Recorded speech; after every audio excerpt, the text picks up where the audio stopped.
Շնորհակալություն, հարգելի գործընկերներ, սիրելի հայրենակիցներ, տեքստ էի պատրաստել Հայաստանի Հանրապետության այսօրվա մասին, բայց քանի որ շատ դժվար է չարձագանքել մեր գործընկերներին, տեքստը մեկ ուրիշ անգամ կկարդամ, բայց իմ պարտքն եմ համարում 1-2 կարևոր շեշտադրում անել։ Ուրեմն, սկսենք, պատիվ ունեմ դաշինքի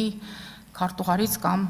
նախագահից, պարոն Մամիջանյանը ասում է, որ ինքը գլխարկ չի դնում, պարոն Մամիջանյան գլխարկ դրեք, գլխարկից վնաս չկա, առանց վարանելու կրեք այն, հատկապես որ դրսում ձմեռ է, հուսամ նաև այն ձեզ կսազի, մտավախություն ունեիք, որ հնարավոր է չսազի, ասեմ նաև, որ գլխարկի առաջնային ֆունկցիան սազելը կամ չսազելը չի։ Այստեղ պարոն Ավետիսյանը ասում է, որ մենք իբր չենք իրականացրել մեր ծրագրերն ու օրակարգերը հատկապես սոցիալական ոլորտում, անկեղծ ասած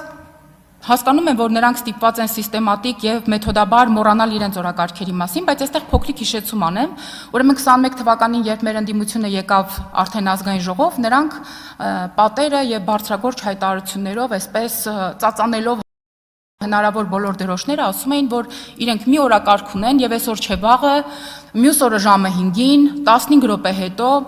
ամսվա կենտ օրերին իշխանությանը հեռացնում էին ազգային ժողովից եւ առհասարակ իշխանությունից։ Ինչպես տեսնում ենք, մենք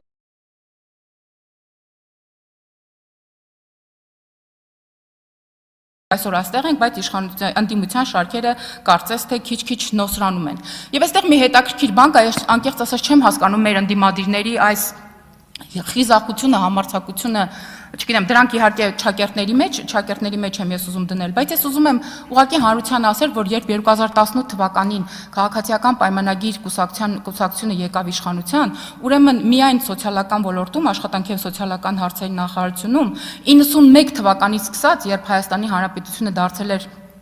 անկախ պետություն, 287 մանկատան սաների բնակարանի գնման վկայականներ այս նախարարությունը չէր տվել։ Յուրաքանչյուր բնակարանի գնման իրավունքը արժեր 6.3 միլիոն դրամ։ Հարց է առաջանում, այս ընդդիմադիրները, որ ղեկավարել են աշխատանքի եւ սոցիալական հարցերի նախարարությունը երկար տարիներ եւ մի քանի этаպով, ինչպես են իրենց թույլ տալի խոսեն սոցիալական խնդիրների մասին։ Հարգելի ընդդիմադիրներ եւ մասնավորապես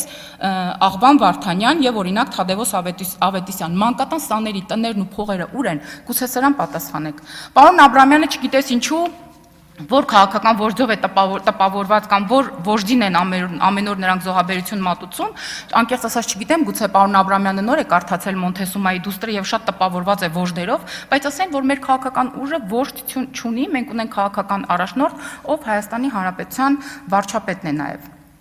Այստեղ խոսում են, որ Հայաստանի Հանրապետությունում չկա խոսքի ազատություն։ Ուզում եմ նշել, որ Հայաստանի Հանրապետությունում կա խոսքի ազատություն, ուղղակի Հայաստանի Հանրապետությունում կան մարդիկ, ովքեր խնդրեմ ունեն այս իրավունքի հետ եւ նրանց խնդիրը պետք է հնարավորինս